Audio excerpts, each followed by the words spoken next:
오늘은 죄에 대한 하나님의 심판과 사랑, 죄에 대한 하나님의 심판과 사랑이라는 제목으로 말씀을 나누겠습니다.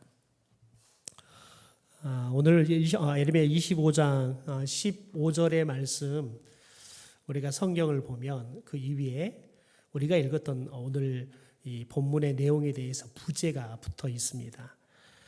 모든 나라에 내리는 진노의 술잔, 이게 제 성경에 기록된 부제입니다. 또 성경의 종류에 따라서 조금은 또 다를 수 있는데 아마 대부분이 모든 나라에 내리는 진노의 술잔, 이렇게 부제가 붙어 있을 겁니다. 혹시 아무것도 부제가 붙어 있지 않으면 내 성경이 좀 싸구나, 그렇게 생각하시면 됩니다. 여러분, 그런데 우리가 대부분 성경을 보다 보면 특별히 에레미야를 볼 때 북이스라엘이나 남유다에 대한 하나님의 심판, 특별히 이 남유다에 대한 하나님의 심판이 임하고 있는 그런 이야기들을 우리가 좀 많이 보죠. 여러분, 그런데 실은 하나님께서는 하나님이 선택해 세웠던 선민이었던 북이스라엘 그리고 남유다의 백성들에 대한 그들의 심판의 이야기를 통해서 우리에게 말씀을 들려주시지만, 오늘 말씀에 보면 북이스라엘과 남유다만 하나님께서 심판하시는 것이 아니라 모든 나라들을 하나님께서 다 심판하신다는 겁니다. 바로서 이 심판이라는 의미를, 심판한다라는 의미를 그 부제에서는 진노의 술잔을 내린다라는 말, 그래서 진노의 술잔을 마시게 하라라고 이야기하고 있는 것을 보게 되어집니다. 여러분, 이처럼 하나님께서 왜 북이스라엘, 남유다 그리고 모든 나라의 이 사람들을 심판하실까요? 그래서 진노의 술잔을 마시게 하라라고 이야기를 하는 걸까요? 여러분, 그 이유는 딱 한 가지입니다. 모두가 다 죄를 지은 죄인이기 때문에 그렇습니다. 사도 바울은 로마서 3장에 그래서 이렇게 말을 합니다. 의인은 없나니 하나도 없으며 깨닫는 자도 없고 하나님을 찾는 자도 없고 다 치우쳐 함께 무익하게 되고 선을 행하는 자는 없나니 하나도 없다.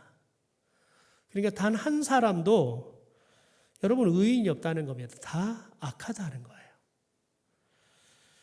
여러분, 그래서 하나님께서 모든 나라를 심판하시는 이유, 공통적인 여러분 그 이유가 뭐냐면, 모든 나라가, 즉 모든 나라 설교에 살고 있는 모든 사람이 다 죄 가운데 살고 있기 때문에 그렇다는 겁니다. 그래서 에레미야 46장에 말씀을 보면 이렇게 기록합니다.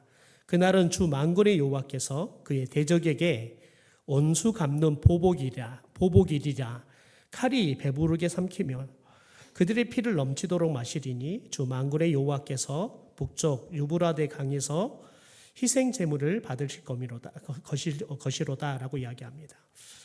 여러분, 그런데 여기서 보면 여러분 특별히 우리가 오늘 말씀을 쭉 읽다 보면 여러분 우리들이 모든 나라에 대한 하나님의 심판의 이야기를 하면서 이제 그 나라들의 이름을 불러가면서 누구를 심판한다라는 이야기들을 합니다.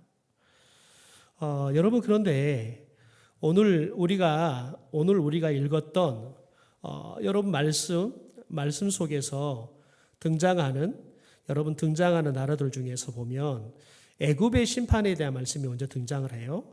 여러분, 그런데 하나님께서 애굽을 심판하시는 그날을 뭐라고 아까 우리가 에레미야 46장에서 읽었던 말씀에 보면 뭐라고 이야기를 하냐면 원수를 갚는 보복의 일이다. 보복의 날이다. 그렇게 이야기를 해요. 그러니까 하나님께서 심판하는 애굽 그리고 모든 심판하는 사람들을 뭐라고 말하냐면 나의 원수다라고 이야기해요. 그래서 그 원수들에 대해서 내가 보복하는 날이다. 그게 하나님께서 심판하신다는 거예요. 여러분, 왜 그럴까요? 왜냐하면 애굽이 그리고 수많은 나라들이 행했던 일들이 하나님에 대해서 대적하는 일이었기 때문에 그렇습니다. 하나님을 공격하는 일이었기 때문에 그렇습니다. 그래서 하나님과 원수의 관계가 되어버렸습니다. 여러분, 그런데 여러분, 하나님과 대적하는 건 뭐냐면 죄예요. 모든 사람은 다 죄인이어서 하나님을 대적하는 하나님의 원수라고요. 여러분, 그런 생각해 보세요. 우리가 하나님의 원수인 다 죄인이란 말이에요. 여러분, 그래서 하나님께서 우리 모두를 다 심판하시는 겁니다. 여러분, 그런데 특별히 이 애굽이라는 나라가 하나님의 원수로 가장 두드러지게 등장을 합니다. 왜 그럴까요? 여러분, 애굽은 이스라엘 백성들에게 특별히 하나님의 반대편에 서서 끊임없이 이스라엘 백성들이 하나님 편에 서는 것들을 계속해서 방해했습니다. 그래서 어떻게 하든지 이 이스라엘 백성들이 하나님 편에 서지 않고 하나님의 반대편에 서도록 계속해서 함께 할 때에도 유혹했고요. 함께 하지 않지만, 그래서 공간을 초월해 살고 있지만 여전히 이 애굽은 이스라엘 백성들에게 하나님의 반대편에 서는 요인이 되었습니다. 여러분, 이스라엘 백성들이 하나님의 은혜로 그들이 출애굽을 하잖아요. 그래서 40년 동안 광야의 생활을 해요. 여러분, 그런데 광야 생활을 하다가 조금만 힘들면 이스라엘 백성들이 늘 하는 이야기가 뭐냐면 애굽으로 돌아가자. 애굽으로 돌아가자. 그러니까 조금만 힘들면 하나님의 온수가 되어서 자꾸 어디 가자는 거예요? 애굽으로 돌아가자. 애굽으로 돌아가자라고 이야기하는 거예요. 여러분, 그러면서 뭐라고 하냐면 애굽에 돌아가면 우리가 먹을 고기가 있을 거라는 거예요. 애굽에 돌아가면 우리가 마실 물이 있을 거라는 거예요. 애굽에 돌아가면 우리가 잠잘 집이 있을 거라는 거예요. 여러분, 그런데 생각해 보세요. 애굽에 돌아가면 내 고기가 있어요? 애굽에 돌아가면 내가 마실 내 소유의 물이 있냐고요. 애굽에 돌아가면 내가 거할 내 소유의 집이 있냐고요. 없어요. 노예니까요. 아무것도 내게 없어요. 여러분, 그런데 이스라엘 백성들은 끊임없이 조그마한 불평거리가 생기면 끊임없이 애굽으로 돌아가자고 노래를 불러요. 왜냐하면 여러분, 그 애굽은 이스라엘 백성들을 끊임없이 하나님 반대편에 서게 하는 사탄의 아주 신실한 도구, 그리고 강력한 도구가 되기 때문에 그렇습니다. 왜요? 여러분, 그곳에서 430년 동안 노예 생활을 했어요. 노예 생활이지만 거기가 익숙해요. 여러분, 우리 선교사님들이 선교지에 가서 여러분 생활하는데 대부분의 선교지들이 불편해요. 왜냐하면 우리나라보다 훨씬 더 전체적인 생활 환경들이나 다 좋지 않으니까요. 여러분, 그런데 우리보다 훨씬 좋지 않은 환경이지만 그곳에서 1년, 2년, 그러다 10년, 20년 살잖아요. 그러면 여러분, 여기에 고향이고 형제의 집이고 내 어머니의 집이고 그러지만 한번 오잖아요. 그러면 처음에는 반가운데 같이 한 달, 두 달 있으려고 그러면 불편해요. 그러니까 어디 가고 싶어요? 네, 선교지 빨리 가고 싶대요. 여러분, 근데 생각해 보세요. 선교지가 지금 내가 머물고 있는 한국 땅, 내 어머니 품보다 더 편해요? 여러분, 실제 물리적으로는 훨씬 불편해요. 여러분, 그런데 거기에 적응해 살잖아요. 적응이 되면 훨씬 편하다고요. 여러분, 그게 사람의 습성이에요. 사람의 습성.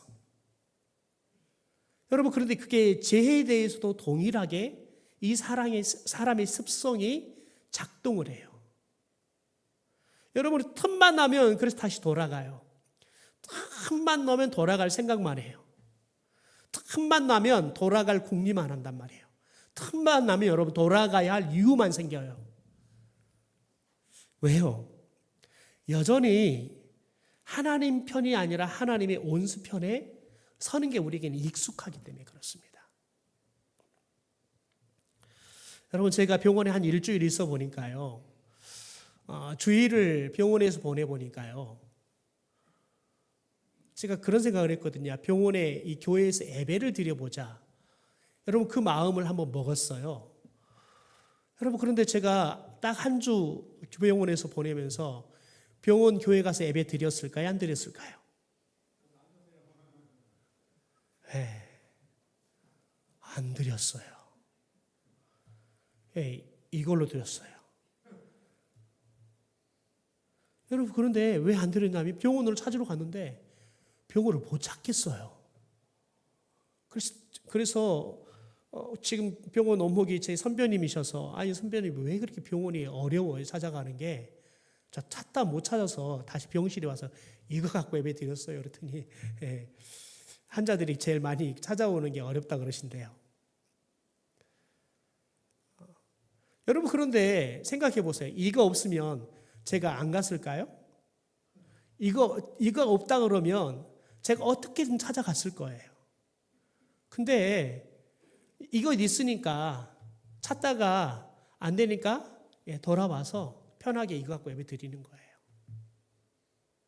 여러분 목사여도 편안함을 찾더라고요. 그래서 제가 우리 성도님들이 참 주일날 예배 드린다는 게 쉽지 않겠구나. 저같이 먹고 살기 위해서 목사를 해도 여러분 유혹만 조그만 틈만 있으면 예배 안 드리려고 이렇게 요령을 피우는데 참 어렵겠다라는 생각을 했어요.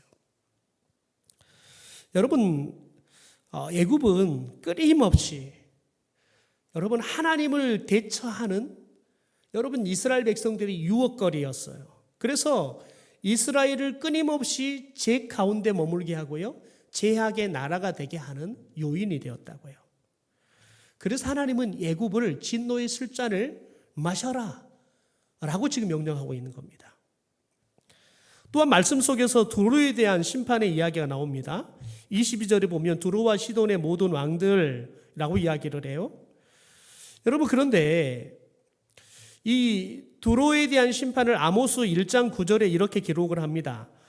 여호와께서 이와 같이 말씀하시되 두로에 서너 가지 죄로 말미암아.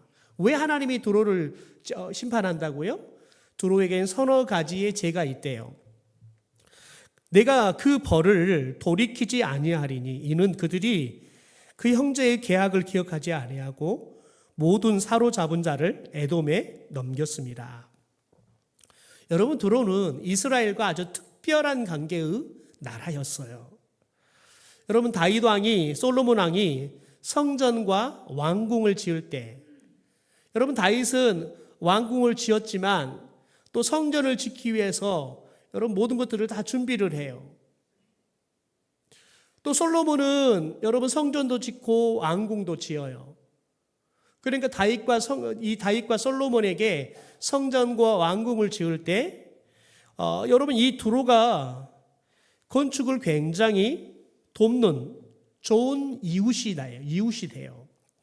특별히 이 두로와 시돈이 무엇을 공급하냐면 성전과 왕궁에 들어가는 결정적인 여러분 목재인 백향목을 전적으로 지원해요.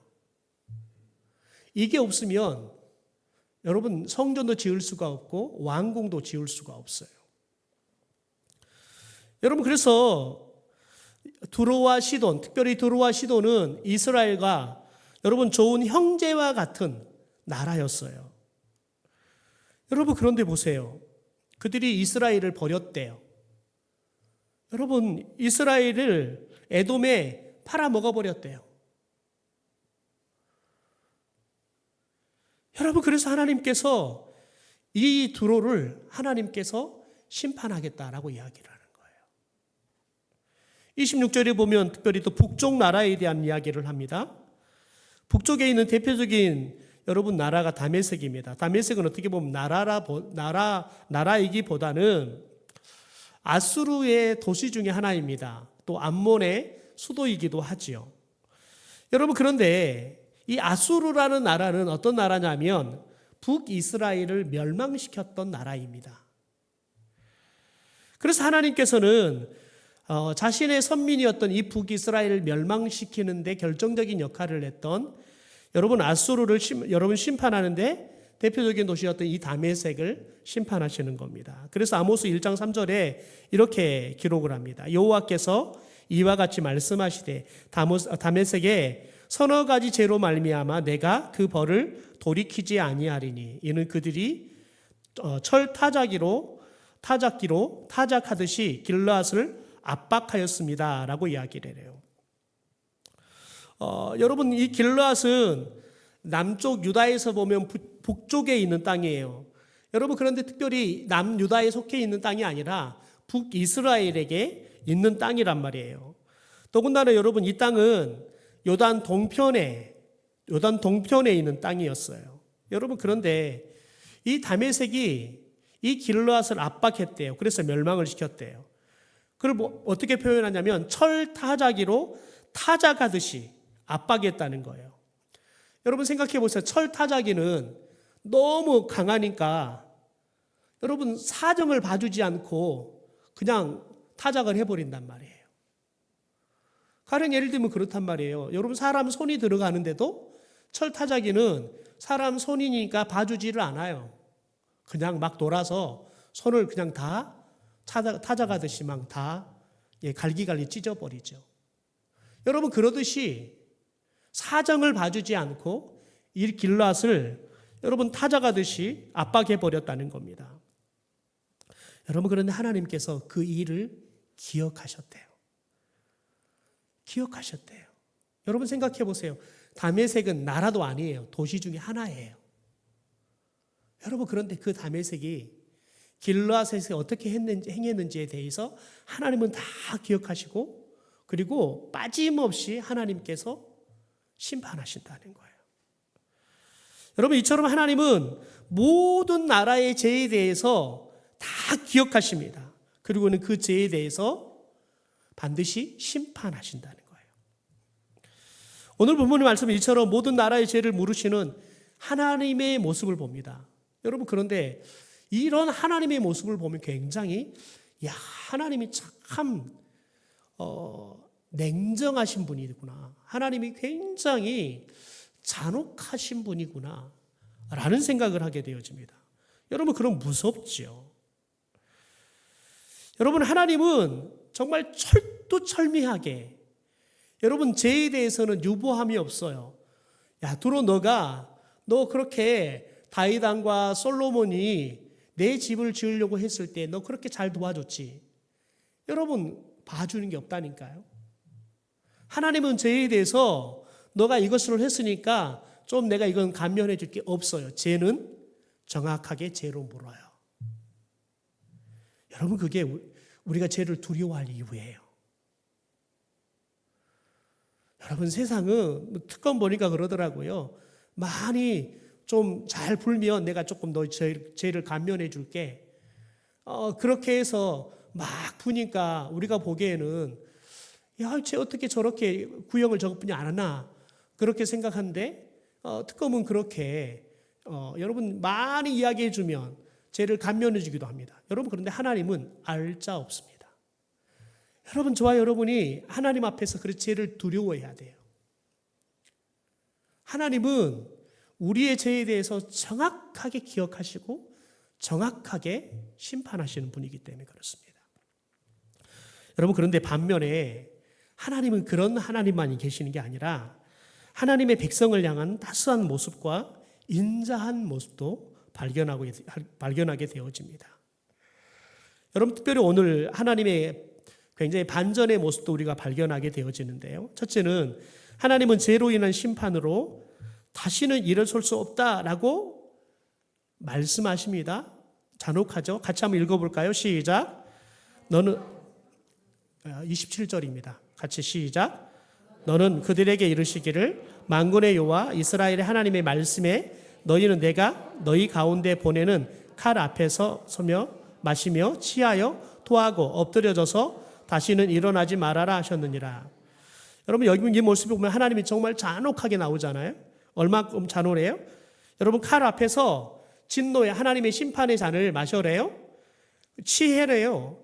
여러분 토하래요. 엎드러진대요. 여러분 그러니까 다 마시니까 취하고 토하고 엎드려져요.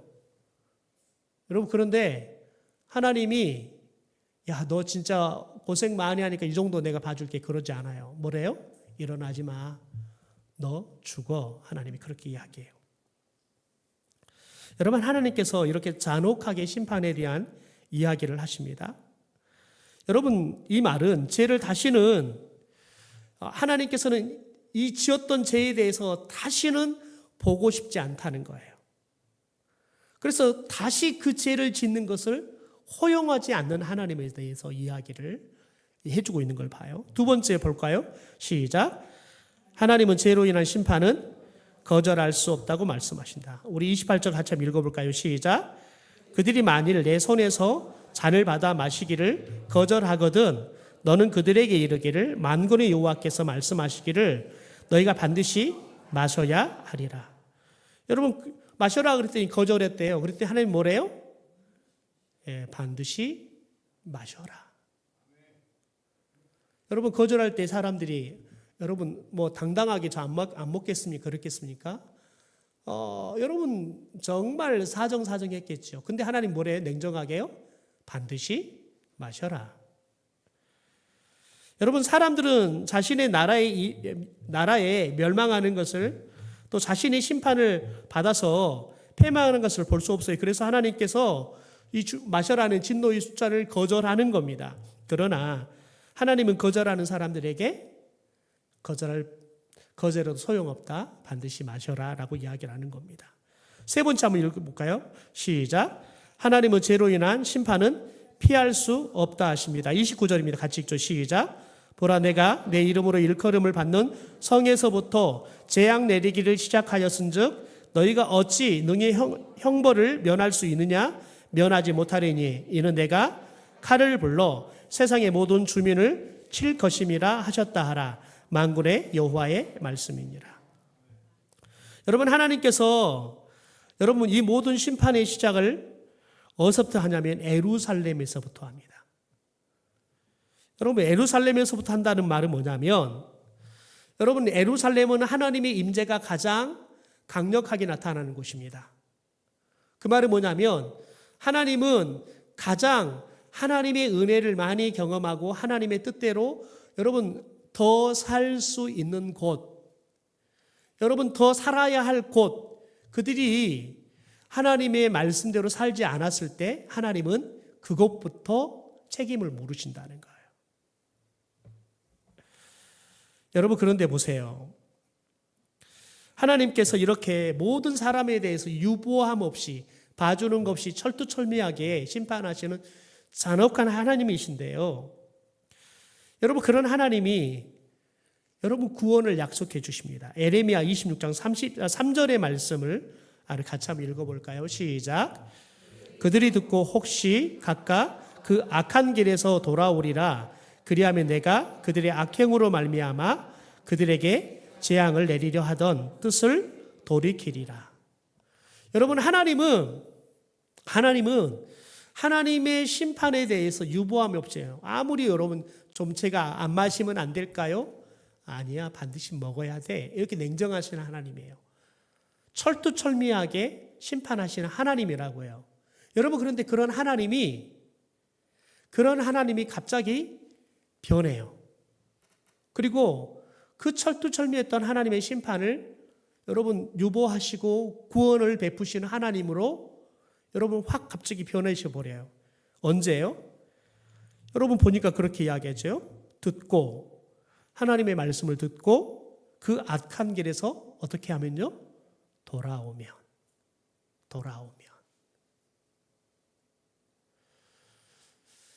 여러분, 하나님은 왜 심판을 하시냐면 우리가 돌아오게 하기 위해서 하시는 겁니다. 여러분, 그래서 우리가 돌아오면 그들의 악행으로 말미암아 그들에게 재앙을 내리리라 하던 뜻을 어떻게 한다고요? 돌이킨대요. 여러분, 하나님은 실수함이 없는 분이에요. 하나님은 후회함이 없는 분이세요.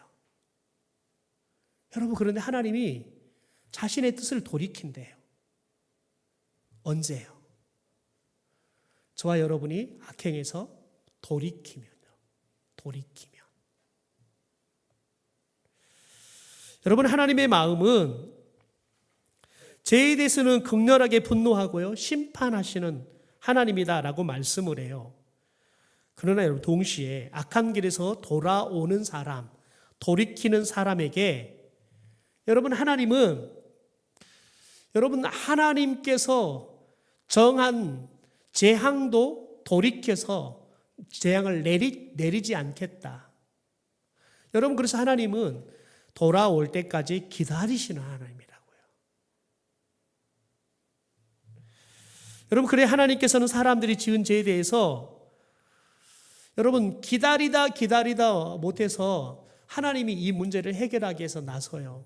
그래서 여러분 한 구원자를 보내시죠. 여러분, 그 구원자가 누구십니까?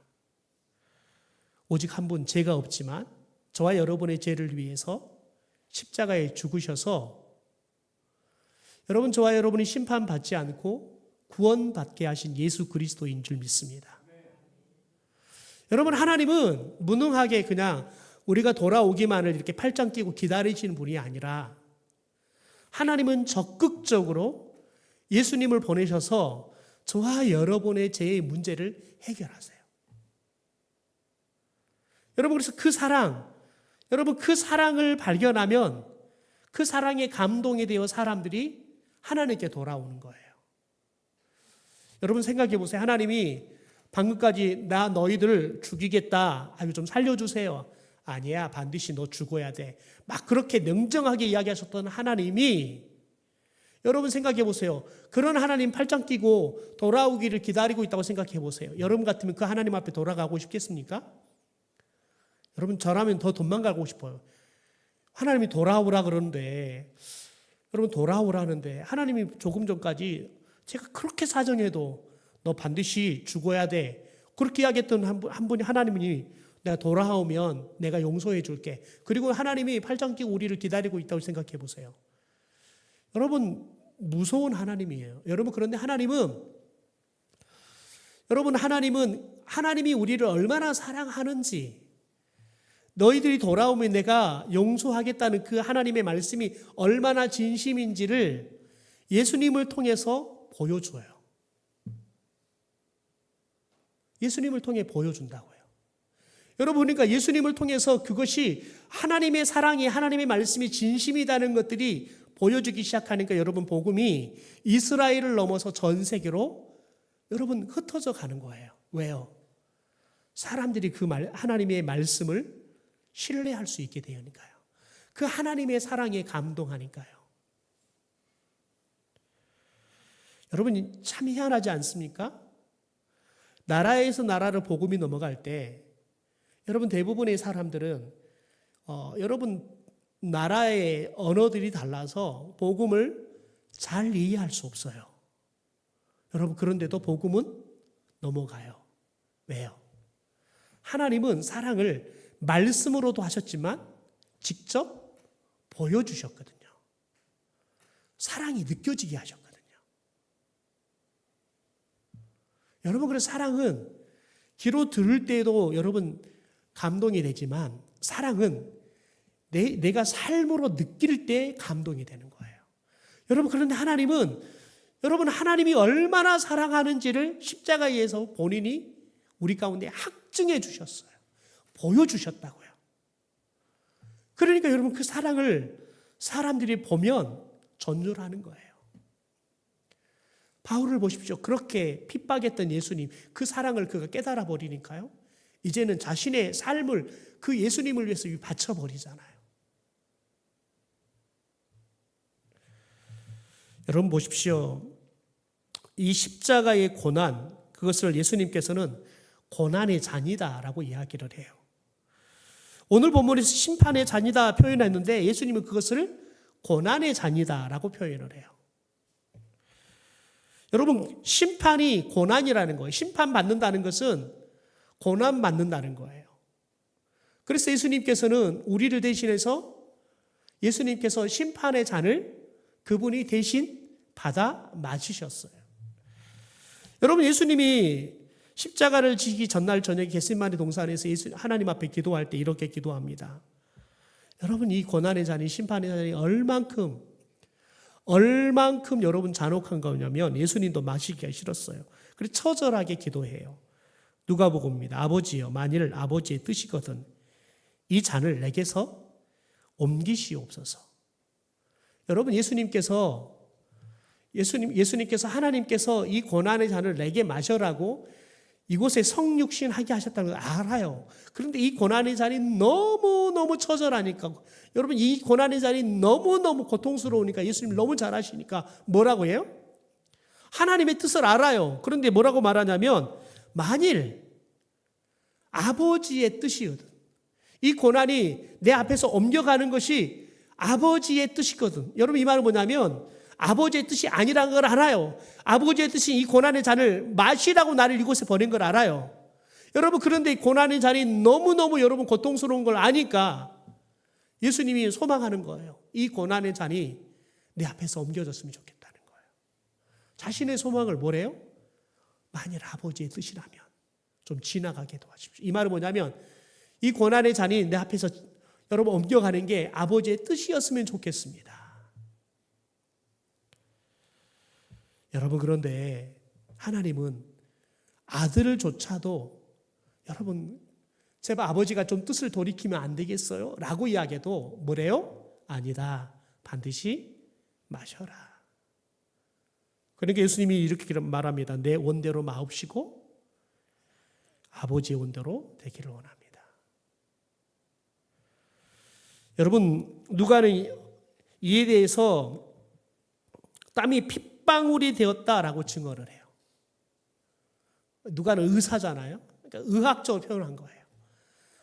땀이 핏방울이 될 정도로. 여러분, 땀은 묽어요. 근데 피는 물보다 훨씬 더 여러분 끈끈하잖아요. 여러분, 그만큼 예수님께서 기도하는데 사력을 다했다는 거예요. 여러분, 물이 쏟아 나오다 못해 몸에서 피가 쏟아 나오는 것만큼 예수님께서는 이 고난의 잔을 좀 넘겨보려고 그렇게 예수님께서는 기도하셨다는 거예요. 여러분, 그럼에도 불구하고 하나님은 예수님께 그 고난의 잔을 마시게 하셔 십자가에 죽게 하시는 겁니다. 왜요? 우리를 사랑하시니까요. 여러분, 하나님은 죄를 향한 여러분 극렬한 분노로 반드시 심판을 하십니다. 그러나 하나님은 저와 여러분이 그 심판으로부터 우리들이 구원받기를 원하는 겁니다. 그래서 저와 여러분을 우리에게 사랑을 보여주시고 돌아오라고, 내가 너희들을 이렇게 사랑한다고, 너희들이 심판받아 마땅한 죄인이지만 그래도 나는 너희들을 사랑한다고 돌아오라고 말씀하시는 겁니다. 그러므로 여러분, 저와 여러분이 우리의 애굽 같은 제약 속에 머물지 말고 하나님의 품으로 돌아갈 수 있는 용기가 있게 되기를 소망합니다. 여러분의 삶 가운데 끊임없이 여러분의 발목을 붙잡는 게 무엇입니까? 끊임없이 하나님의 온수가 되게 하고 하나님의 반대편에 서게 하는 애굽이 뭐냐는 거예요.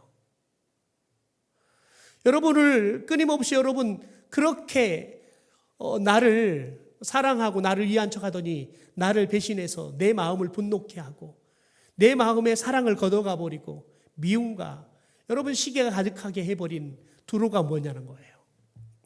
여러분, 저와 여러분이 애굽에 사로잡히지 말고 여러분 나를 분노케 하고 나를 여러분 그 배신감에 처절하게 증오하게 하는 여러분 두로에 사로잡히지 말고 여러분 우리를 죽기까지 사랑하시는 하나님에 사로잡혀서 하나님의 품으로 여러분 우리들이 방향을 터나고 그 품에 안길 수 있는 사람들이 되기를 주님의 이름으로 축원합니다.